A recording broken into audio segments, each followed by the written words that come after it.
Hello and welcome to this first video in my series on world building.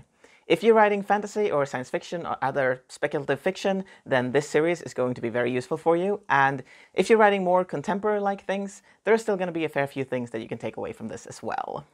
In this video, I am going to talk about what world building is, why it's important in all genres, and a little bit about what this series is going to entail. So let's get started.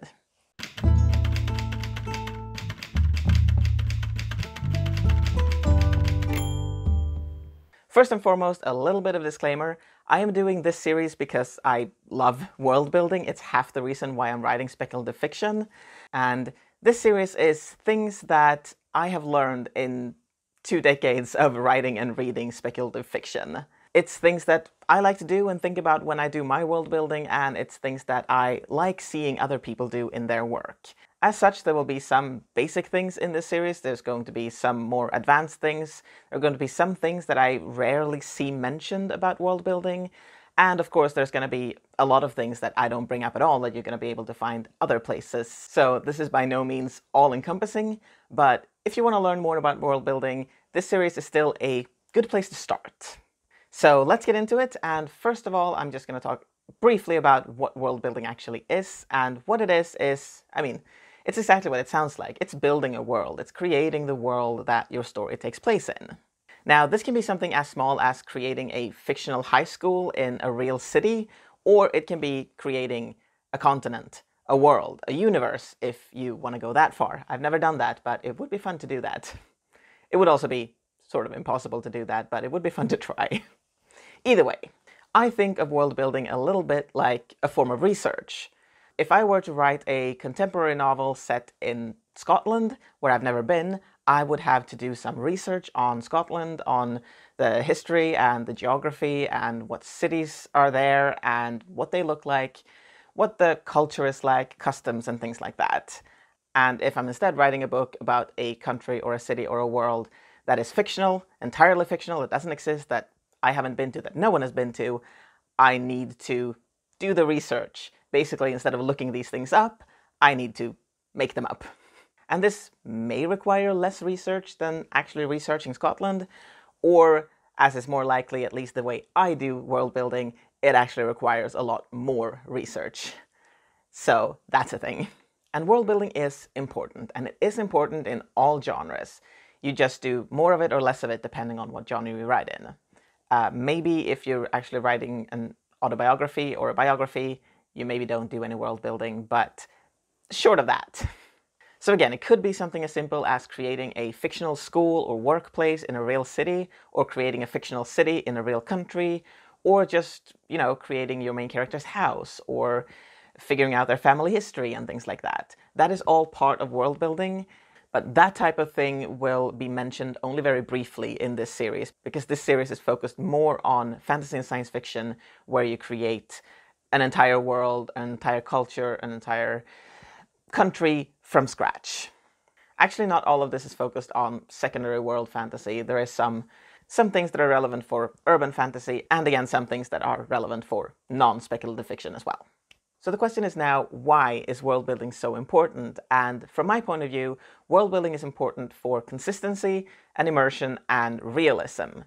The better world built your fantasy or science fiction world is, the easier it's going to be for your reader to suspend their disbelief. And this doesn't necessarily mean that you have to world build more, just do it good, do it well. The trick is really knowing what to world build and how deep to go into it. And how deep to go into it and how much depends on the story you're writing. So world building, good for consistency. If you have decided that it's very rude to wear blue clothes in this culture, then it needs to always be rude to wear blue clothes. Or the exceptions need to make sense. And as far as immersion and realism goes, and helping your readers suspend their disbelief and really feel like this is a real world, if it's rude to wear blue clothes, if you also give a hint as to why or what happens if you wear blue clothes, then your reader will feel like this is a richer world. And I'm gonna get back to that. Now, as for the question how much you're going to world build, that is entirely up to you.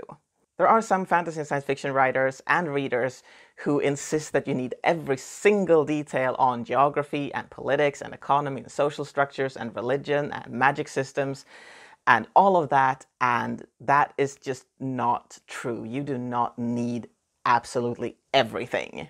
Some world building is going to be necessary, but you can make it as basic as you want. It's entirely up to you and depends on, again, the kind of story that you're going to write.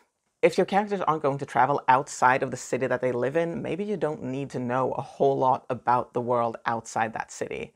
If your characters aren't going to have any contact with royalty or whatever government exists, maybe you don't need to know more than, okay, there's a king, or there's a president, and we have elections every 7 years. You don't need to know more than that if the characters don't care. Now, personally, I think it's fun to know more than that, but if you don't think that's fun, you don't have to. Of course, there is such a thing as too little world building, but there's also such a thing as too much world building. Too little world building and you risk your world feeling flat and uninteresting. And I want to point out there that that doesn't necessarily mean generic. A generic fantasy world can still be interesting and can still hold interesting stories, but a flat and uninteresting fantasy world, however interesting the story is, if the world doesn't seem believable, if it seems like there's no depth to it at all, I'm sure there's still some readers that are going to like that. I'm personally not going to like that, but again, that's really a matter of taste. The risk with doing too much world building is not necessarily that you've actually done too much world building, but it is that you try to put too much of it into your story and you're creating an encyclopedia of the cool stuff that you come up with rather than a novel. This is a very real risk with those who, like me, enjoy world building and want to show people what a cool world I've built. That is all valid. Of course, you want people to see all these things that you've put so much hard work into, but there is a risk that you're making your novel boring by putting in too much irrelevant information, and then people are not going to see your genius anyway, so yeah. So one piece of advice that I often see when it comes to world building is world build more than you're going to put into your story. Personally, I subscribe to this. This is exactly what I do. I know a lot more about my world than it's ever going to make it into any of my books, because it's just not going to be relevant.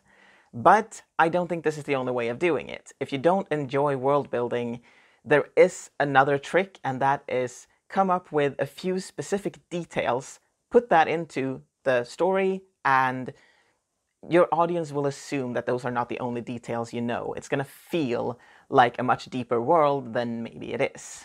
And that little detail could be something as simple as it is rude to wear blue. It could be just that. That is all you put into the book. But if you're going to do these smaller details, I recommend that you drill a little bit deeper into that particular detail. Okay, it's rude to wear blue, but why? And what happens if someone does? Is it rude to wear blue because of religion, or is it a tradition? Is it that dragons will literally come and kill you and everyone near you? Is it that the king's grandfather hates the color blue? And what happens if someone does wear blue? Do people glare at them? Do you become a social outcast? You get fired from your job? Do you get put in jail? Or does a dragon come and kill you? All of this will inform the reaction that people have to seeing a blue jacket. Is it just, oh, why are they doing that? Or is it, oh my god, I gotta get my kids out of here right now? And even if you don't explain exactly what's going on and why people are reacting this way, the fact that they are is going to make it seem like you have put a lot more work into this than you have. So that's a tip. If you don't like world building, just drill into a couple of details and leave it at that, and it'll seem like your world is much deeper than maybe it actually is. And I'm going to talk about those kinds of details in pretty much every single video in this series, so stay tuned for that. And I also want to mention briefly about when you should do your world building. Basically, I just want to mention that it doesn't actually matter. You can do all of your world building beforehand, or you can discovery write and just see that, okay, suddenly it's rude to wear blue. Okay, I'm going to make a note of that, and that's now part of the world building. That, just like basically everything else here, it's entirely up to you. It depends on your style of writing. I'm a plotter, so I usually do my world building before I start writing, but a pantser, of course, is going to do it while writing. Those are just different styles, and I don't think that it really matters which one you've done at the end of the day, as long as you do it well. So that was briefly on world building and what world building is. Now let's talk about what this series is. Like I said, I love world building, and the more details the better. And this series is basically going to be some things that I often think about when world building, some things that I often forget when world building, and things that I like seeing in other people's works, even if maybe I don't always do them myself. So these videos are meant to be a sort of guideline, and you can use whatever you want and discard whatever you want. You don't have to agree with everything I say. You don't actually have to agree with anything I say. And basically you can just pick and choose whatever you find useful. And each topic in the series is going to have 2 videos. The first one is going to be a sort of lecture style, I guess. It's basically going to be a bunch of things about this topic to keep in mind when you're world building, and a few questions that I like having the answers to when I build my worlds. The second video on each topic is going to be more of a workshop style thing, where I take the things that I mentioned in the first video and use them to actually build a world. I'm going to build an entire world throughout this series and show you how I do it, because I think that's going to be useful to see how you can actually apply these things practically. Again, this series is going to focus on fantasy and science fiction and speculative fiction, and some of the topics I'm going to cover is maps and linguistics and politics, religion, magic systems, and a bunch of other things.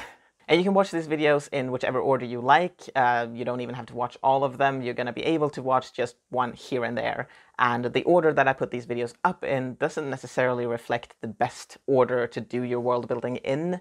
And I do my world building in different orders for all my projects, depending on what seems more interesting or more important or whatever. So with that, I am really looking forward to this series, and I hope you are too. If you are, don't forget to subscribe and hit the little bell so you find out when I post. And I will see you next time when I'm going to talk about how to create a literal world. I'm going to cover maps and geography and astronomy, and it'll be fun. I will see you then.